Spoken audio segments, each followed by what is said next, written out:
माँ, बिट्टू की गर्मियों की छुट्टियां पड़ गई हैं और ये जिद कर रहा है शहर में चाचा चाची के पास जाने की। हाँ तो चल पड़ते हैं ना। वैसे भी रजत और निशा बहू को गांव में आए हुए सालों बीत गए हैं, इसी बहाने हम उनसे मिल भी लेंगे। ये ठीक रहेगा। मैंने भी शहर सिर्फ फिल्मों में ही देखा, इस बार घूम भी आएंगे। मैं आज ही सामान बांध देती हूँ। लेकिन मैं पहले ही कह देती हूँ, मैं अपनी धन्नो को अकेले छोड़कर नहीं जाऊंगी, मैं इसे भी अपने साथ ही ले जाऊंगी। हाँ हाँ ठीक है माँ, तुम उसे भी ले चलो, इसी बहाने बेचारी धन्नो भी शहर घुमाएगी। वर्मा परिवार के सभी सदस्य शहर में रहने वाले अपने बेटे बहू के बताए हुए पते पर पहुंच जाते हैं। दरवाजे की घंटी बजती है। रजत डार्लिंग, देखो ना कौन है। छुट्टी वाले दिन भी आराम से नहीं सोने देते। तुम ही खोल दो ना। निशा दरवाजा खोलती है तो सामने गांव से आया हुआ उसका पूरा ससुराल खड़ा होता है, जिन्हें देख वो हैरान रह जाती है। आप सब यहाँ? हाँ बहू, बड़ा मन था तुम लोगों से मिलने का तो चले आए। ओह अच्छा किया, आइए ना। अरे ये आवाज कैसी? धन्नो भी आई है देवरानी जी। क्या आप गाय को यहाँ लेकर आए हो? हाँ तो मैं क्या उसे अकेला छोड़ती। अब बता इसे कहाँ रखूं। हाय मेरा बिटवा, देख तो कैसे सूख गया है, और तू भी। अब तुम दोनों को गाय का दूध पिलाऊंगी, फिर देखना कैसे सेहत बनती है तुम्हारी।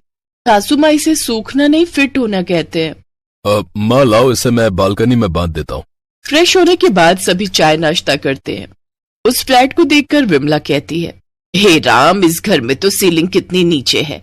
अगर अपने गांव के मुखिया यहाँ आते तो वो तो इसमें घुस ही नहीं पाते, उनका तो सर ही टकरा जाता। माँ ये शहर है, यहाँ लोग ज्यादा हैं और जगह कम है, इसलिए ये छोटे छोटे घर बनाने पड़ते हैं। उफ, इन गवार लोगों को किसने बुला लिया यहाँ, बिना बताए अटप के बस। उस रोज निशा सबके लिए गैस पर खाना बनाती है। अगले दिन निशा और रजत दोनों अपने अपने काम पर निकल जाते हैं। दीदी, हम दोनों को ऑफिस के लिए लेट हो रहा है, आप खाना देख लेना और हम दोनों की चिंता मत करना, हम बाहर ही खा लेंगे। अच्छा ठीक है देवरानी जी। निशा एक मॉडर्न लड़की थी। उसकी और रजत की लव मैरिज हुई थी। वो भी अपने पति के साथ उसी की कंपनी में नौकरी करती थी। वो शहर में ही रहते थे। कुछ देर बाद वो दोनों ऑफिस के लिए निकल जाते हैं। उनके जाने के बाद विमला हाथ में लोटा और नीम की टहनी लिए बालकनी में जाती है। नदी ना सही, बालकनी ही सही। फिर विमला जैसे ही कुल्ला करती है तो वो पानी सीधे नीचे जा रहे मल्होत्रा जी के हाथ में लिए हुए मिठाई के डब्बे पर जा गिरता है। अरे कौन है? कौन पागल है? किसके घर से ये मेघ बरस रहे हैं? ये देखने के लिए जैसे ही मल्होत्रा ऊपर की तरफ देखता है, विमला जैसे ही ये देखती है वो झट से अंदर भाग जाती है। मल्होत्रा जी को समझ ही नहीं आता आखिर कौन से फ्लोर से उनके ऊपर पानी आकर गिरा। चलो अच्छा है, यहाँ इतनी सारी मंजिलें हैं कि उस मुए को पता ही नहीं चलेगा कि आखिर पानी आया कहाँ से। वहीं दूसरी तरफ चंदर नहाने के लिए बाथरूम में जाता है। क्या 4 दीवारों का घेरा बना दिया है और कहते हैं गुसल खाना बना है। इतनी छोटी सी जगह में तो इंसान का दम ही घुट जाए। आते वक्त मैंने नीचे एक पार्क देखा था। हाँ, वहीं खुले में जाकर नहा लेता हूँ, फिर पास में ही जो मंदिर था उसमें पूजा भी कर लूंगा। चंदर बाल्टी उठाकर पार्क में नहाने चला जाता है। सोसाइटी वाले उसको देखकर उसका खूब मजाक उड़ाते हैं। उधर गांव की गवार जेठानी गैस पर खाना बनाने लगती है, लेकिन उसे गैस ऑन करनी ही नहीं आती। फिर वो अपने साथ लाई हुई लकड़ियों को निकालती है और पार्क से जाकर मिट्टी खोद कर ले आती है। फिर रसोई में चूल्हा बनाकर तैयार कर लेती है और उस पर खाना बनाने लगती है। लेकिन कुछ ही देर में हर तरफ धुआं हो जाता है। सारी सोसाइटी में फायर अलार्म बजना शुरू हो जाता है और सब नीचे उतर कर आ जाते हैं। वो रजत और निशा को भी फोन कर देते हैं। कुछ ही देर में वो भी वापस लौट आते हैं। बालकनी में धन्नो के पास खड़ी सास अपनी बड़ी बहू ममता से कहती है, बहू लगता है भूकंप आया है, सब लोग नीचे उतर आए हैं। तभी सामने वाले फ्लैट से एक औरत चिल्लाती है, जल्दी से नीचे आ जाइए आंटी जी, आपकी फ्लैट में ही आग लगी है, धुआं वहीं से आ रहा है। तभी वहां ममता आती है और चिल्लाते हुए कहती है, अरे नहीं नहीं, वो तो हम चूल्हा जलाए थे, उसी का धुआं है ये। नीचे खड़े निशा और रजत अपना माथा पकड़ लेते हैं। फिर निशा ममता को गैस ऑन करना सिखा देती है। रात का डिनर करने के बाद सब सो जाते हैं, लेकिन बालकनी में बंधी धन्नो रंभाने लगती है, जिससे निशा और रजत को नींद नहीं आती। तो वहीं चंदर और ममता को तो गांव में खुले आसमान के नीचे आंगन में सोने की आदत थी, इसलिए उन्हें भी नींद नहीं आ रही थी। विमला गाय का दूध निकालकर न सिर्फ घर वालों को बल्कि आस पड़ोस में भी दे आती थी। सब बच्चे उसे दादी दादी कहकर खूब लाड़ लड़ाते। ऐसे ही कुछ दिन बीत जाते हैं। एक रोज बेचारी देवरानी जी को तो ड्यूटी के चक्कर में लिपाई का समय ही नहीं मिलता। जब से आए हैं हमने उन्हें एक बार भी घर को लीपते नहीं देखा। कोई बात नहीं, एक काम हम ये कर देते हैं। गंवार जेठानी सारे फर्श पर गोबर से लिपा पोती कर देती है, जिससे सारे घर में बदबू फैल जाती है। तो वहीं सास विमला उपले बनाकर हर जगह सूखने रख देती है। शाम को निशा और रजत वापस घर लौटते हैं तो ये नजारा देख निशा गुस्से में रजत से कहती है, रजत अपने इन गंवार घर वालों को यहाँ से चलता करो, नहीं तो ये हमें इस सोसाइटी में रहने लायक नहीं छोड़ेंगे और हमारी इज्जत का फालूदा करेंगे वो अलग। तुम्हें पता है सोसाइटी का सेक्रेटरी मुझसे कंप्लेन कर रहा था कि तुम्हारा भाई छत पर लुंगी में सो जाता है, जिससे लेडीज छत पर योगा करने नहीं जा पाती। हर जगह गाय की गोबर की बदबू आती है। अगर तुम इन्हें घर से नहीं निकाल सकते तो डिवोर्स पेपर पर साइन करने के लिए तैयार रहना। ये सुनकर ससुराल वालों को अपनी गलती का एहसास होता है और ममता उनसे कहती है, माफ करना देवरानी जी, हम ठहरे गांव के गंवार, हमें ये शहरी तौर तरीके नहीं मालूम और हमारी वजह से तुम दोनों अलग मत हो। हम आज ही वापस अपने गांव चले जाएंगे। लेकिन तभी सोसाइटी के बच्चे और आस पड़ोस के लोग वहां आ जाते हैं। नहीं दादी माँ, आप मत जाओ ना, हमें गाय का दूध पीने को कौन देगा। हाँ आंटी जी, भाई साहब, बहन जी, आप सबके यहाँ रहने से हमें अपने गांव की याद नहीं आ रही थी। मजबूरी के कारण हम सब शहरों में रुके हैं, नहीं तो आज भी हम सबके अंदर अपने गांव की मिट्टी बसी है। उन सब की बातें सुनकर निशा को भी अपनी गलती का एहसास होता है और वो भी अपनी सास से माफी मांगती है। फिर कुछ दिन और उन्हें अपने साथ रुकने के लिए मना लेती है। सबके कहने पर अब वो कुछ दिन और वहीं रहते हैं। अब वो सब एक साथ बहुत खुशी से रहते हैं। दीदी, ये वाला सवाल देखो ना, समझ नहीं आ रहा। कौन सा? ये वाला? अरे पगली, ये तो बहुत आसान है। देख, पहले इसे जोड़ना है और फिर इसमें से घटा देना है, सिंपल। अरे हाँ दीदी, तुमने तो कितनी आसानी से कर दिया और मैं कब से माथा मार रही थी। कई बार माथा मारने की जरूरत नहीं होती, बस नजरिया बदलने से बात बन जाती है। सही कहती हो दीदी। अच्छा ये बताओ, वो कॉलेज का फॉर्म भर दिया तुमने? नहीं, मैं नहीं भरूंगी उसे, मैंने तो कुछ और सोचा है। हैं? ऐसा क्या सोचा है? मुझे भी बताओ।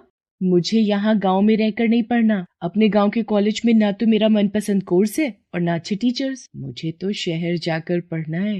हाय राम, शहर जाओगी? और तुम्हारे साथ कौन रहेगा वहाँ? कोई नहीं, मैं अकेली रहकर पढ़ाई करूंगी वहाँ। क्या अकेली रह लोगी दीदी? हाँ, उसमें कौन सी बड़ी बात है। अरे 12वीं में इतने अच्छे नंबर लाने का क्या फायदा अगर सारी जिंदगी गांव में ही बितानी है तो।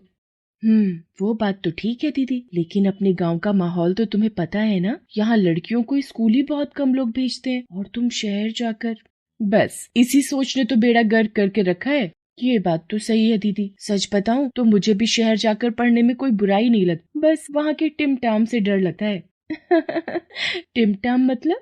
दीदी, मेरी एक दोस्त बता रही थी, उसके मामा की बेटी गांव से शहर गई थी पढ़ने, लेकिन वहां जाकर 1 नंबर की घमंडी और बदतमीज हो गई वो। और तो और तुम्हें पता है, वो तो सिगरेट भी पीने लगी है। तो क्या हुआ, शहर की जिंदगी अलग है, लोग बदल ही जाते हैं वहां जाकर। नहीं दीदी, तुम अगर शहर जाओ तो कभी मत बदलना। ऐसे कह रही है जैसे कल ही जा रही हूँ मैं। अभी तो बाबा को मनाना है, जो सबसे मुश्किल काम है। तुम फिक्र मत करो दीदी, हम दोनों मिलकर बाबा को मना ही लेंगे। सीमा और माला सगी बहनें थी। सीमा छोटी थी और माला बड़ी। दोनों ही पढ़ने में बहुत होशियार थी। माला ने हाल ही में बहुत अच्छे नंबरों से 12वीं की परीक्षा पास की थी और अब वो शहर जाकर बीकॉम की पढ़ाई करना चाहती थी। उसके पिता लालचंद के गांव में कई खेत थे। वो माला को पढ़ने के लिए शहर भेज सकते थे, लेकिन फिर भी उन्हें मनाना इतना आसान नहीं था।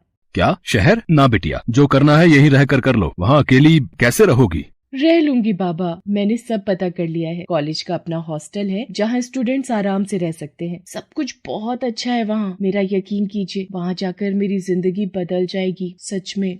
बिटिया, तुम्हारी माँ को तुम्हारी जरूरत है। सारी जिंदगी घर संभालते संभालते थक गई है वो। और वैसे भी तुम तो पढ़ने में इतनी होशियार हो, यहाँ गांव से भी बहुत कुछ कर सकती हो। फिर शहर जाने की क्या जरूरत? जरूरत है बाबा, क्योंकि दीदी का मन है शहर जाकर पढ़ने का। आप उन्हें जाने दीजिए और मैं हूँ ना यहाँ माँ के साथ। मैं यहीं रहूंगी हमेशा, ये वादा है मेरा। सीमा की बात सुनकर लालचंद माला को शहर भेजने के लिए तैयार हो जाता है। माला शहर के एक नामी कॉलेज में एडमिशन ले लेती है और वहीं हॉस्टल में रहकर पढ़ने लगती है। वो गांव से शहर अपने बेहतर भविष्य को सजाने के लिए गई थी, लेकिन धीरे धीरे उसके लिए बाकी चीजें ज्यादा जरूरी हो गई। सीमा का डर सही साबित हो रहा था। माला शहर जाकर बदलती जा रही थी। माला तैयार रहना, आज रात का प्लान है, वार्डन के सोने के बाद निकलेंगे सब। अच्छा ठीक है यार, बट कल एग्जाम है। अरे यार अब तू नाटक मत शुरू कर, एग्जाम्स तो आते ही रहते हैं, लेकिन डिस्को पार्टी का ये मौका बार बार नहीं मिलता। बात तो तेरी ठीक है, चल फिर चलती हूँ मैं। दोस्तों के साथ घूमना फिरना, पार्टीज करना, अब यही सब माला को पसंद था। इस वजह से उसका पढ़ाई में उतना मन नहीं लगता था। उसके मार्क्स लगातार गिरते जा रहे थे।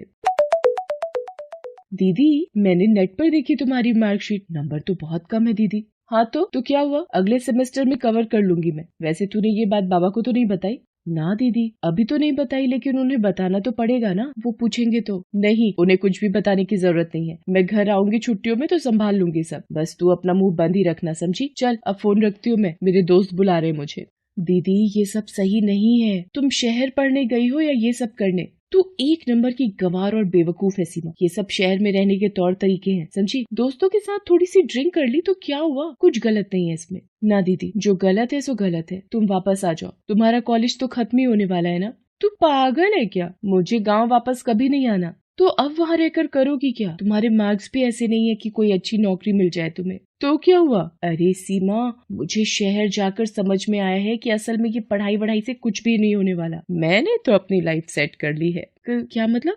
देख, मेरे कॉलेज में एक लड़का है राजीव, वो लट्टू है मुझ पर, उसके पापा बहुत बड़े आदमी हैं। बस अब राजीव से शादी करनी है मुझे तो। क्या दीदी, ये सोचकर तो नहीं गई थी तुम शहर? तुम्हें तो अपना करियर बनाना था ना। और वैसे भी बाबा इस शादी के लिए नहीं मानेंगे। नहीं मानेंगे तो ना माने, राजीव मुझसे हर हाल में शादी करने को तैयार है, समझी तू? और रही बात करियर की, तो एक अमीर खानदान में शादी हो जाए और क्या चाहिए। मैं तो कहती हूँ कि तू भी समझदारी से काम ले, गाँव में रहकर कुछ हासिल नहीं होगा तुझे। चल मेरे साथ शहर, लाइफ सेट हो जाएगी तेरी भी, बिल्कुल मेरी तरह। नहीं दीदी, तुम्हें ही मुबारक हो ये सब, मैं यही गाँव में ही खुश हूँ। माला अपने परिवार की मर्जी के खिलाफ शहर में शादी कर लेती है। उसका पति राजीव अपने पिता का बिजनेस संभालने लगा। एक अमीर घर की बहू बनने के बाद माला ने कभी पलट कर नहीं देखा, यहाँ तक कि उसने कभी किसी को अपने माता पिता और बहन के बारे में भी नहीं बताया। वो नहीं चाहती थी कि गांव में रहने वाले उसके परिवार के बारे में कोई जाने और इस बात को लेकर उसकी रेपुटेशन खराब हो। दूसरी तरफ सीमा ने गांव में ही रहकर न सिर्फ अपनी पढ़ाई पूरी की, बल्कि अब वो अपने साथ साथ अपने गांव का भविष्य भी संवार रही थी। आज उसने गांव के गरीब बच्चों को पढ़ाया, गरीब किसानों को सरकार की योजनाओं से जुड़ने में मदद की, लोगों को नई तकनीकों के बारे में बताया, जिससे गाँव में बहुत प्रगति। सीमा बिटिया, तुम्हारी वजह से अपने गाँव की तो सूरत ही बदल गई। सच में लालचंद जी, साक्षात माँ सरस्वती है आपकी बिटिया। सीमा को आशीर्वाद देते हुए उसके पिता लालचंद की आंखों में नमी थी। सीमा समझ गई कि उसके पिता के मन में क्या चल रहा है। वो सीमा के लिए बहुत खुश थे, लेकिन साथ ही माला के बारे में सोचकर दुखी भी थे। सीमा को भी माला की बहुत याद आती थी, लेकिन वो खुद नहीं जानती थी कि माला कहाँ है और कैसी है। ऐसे ही वक्त गुजरता गया। सीमा ने अपनी पढ़ाई जारी रखी और अब वो कॉम्पिटिशन्स की तैयारी करने लगी। दूसरी तरफ माला की जिंदगी में भूचाल आया हुआ था। राजीव, इतना परेशान होने की जरूरत नहीं है, पैसों का इंतजाम हो ही जाएगा कहीं न कहीं से। कहाँ से हो जाएगा, कैसे हो जाएगा? मेरी कंपनी डूबने की कगार पर है और तुम्हें अभी झूठी तसल्ली देनी है। मेरा ही दिमाग खराब था जो तुमसे शादी करके अपनी जिंदगी बर्बाद कर ली मैंने। पापा की बात मान लेता तो आज ये दिन न देखना पड़ता मुझे। क्या मतलब है तुम्हारा? मैंने क्या किया है? अरे कुछ नहीं किया, यही तो रोना है। बस बोझ बनकर मेरे गले पड़ गई। मंत्री जी की बेटी का रिश्ता आया था मेरे लिए, लेकिन नहीं, मेरी किस्मत में तो तुम्हें पालना ही लिखा था ना।